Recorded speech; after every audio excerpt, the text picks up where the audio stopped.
85 বছর বয়সী শিশু মিয়ার মনে এখনো যেন জ্বলজ্বল করছে 54 বছর আগের রণাঙ্গনের স্মৃতি। পাহাড়ি শীত ও বয়সের ভারে নুয়ে পড়া এই বীর মুক্তিযোদ্ধা কাঁপা গলায় রণাঙ্গনের স্মৃতিচারণ করতেই এখনো যেন চওড়া হয়ে ওঠে বুক, সোজা হয়ে দাঁড়ায় শির দ্বারা। খাগড়াছড়ি আইয়া 16 ডিসেম্বরের দিন 10টায় আমরা আইয়া পতাকা উড়েছি। আমরা নিজের হাতে আমি পতাকা উড়েছি।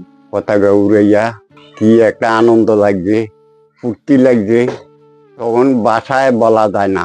71-এর রণাঙ্গনের লড়াকু বীর শিশু মিয়ার বসতি পার্বত্য জেলা খাগড়াছড়ির পানছড়ি উপজেলার ইসলামপুর গ্রামে।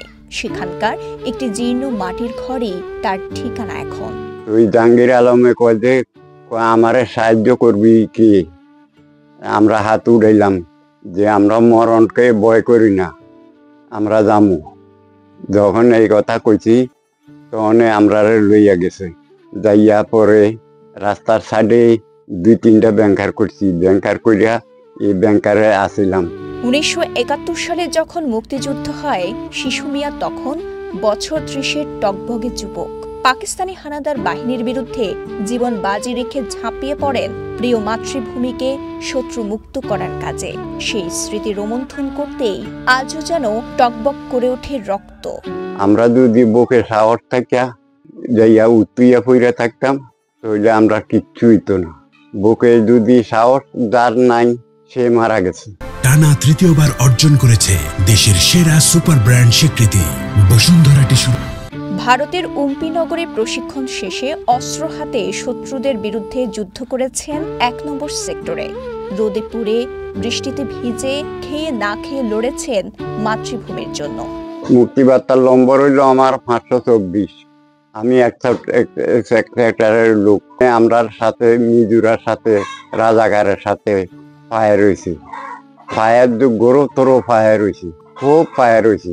ফায়ার হয়ে পাওয়ার পরে তারারে দৌড়াইয়া আমরা দিঘিনালা পর্যন্ত নিয়েছি। যুদ্ধ চলাকালীন মৃত্যুর মুখে পড়েছেন একাধিকবার, তবু পরোয়া করেননি জীবনের। পাক বাহিনীর বিরুদ্ধে লড়ে গেছেন প্রাণপণ। 2 দিন পরে সাইডে দিয়ে আবার পাকিস্তানি সেনাবাহিনী আসে। যখন আমরা মধ্যখানে যাইয়া ঢুকছি তখন আমরা চতুর্দিকের থেকে গোলাগুলি করছি। গোলাগুলি কইরা বহুত সেনাবাহিনী মারিয়া লেছি। আমরা হাতিয়ার লইয়া পাকিস্তানি হাতিয়ার লইয়া আমরা ভাগছি। জীবনের এই সন্ধ্যাবেলায় দেশের প্রতি মমত্ববোধ এতটুকু কমেনি তার। তাই তরুণ প্রজন্মের প্রতি দেশকে ভালোবেসে আগলে রাখার পরামর্শ তার। খাগড়াছড়ির পানছড়ি থেকে শাহজাহান কবির সাজুর পাঠানো তথ্যচিত্রে সাফা মারওয়া, কালের কণ্ঠ, চট্টগ্রাম।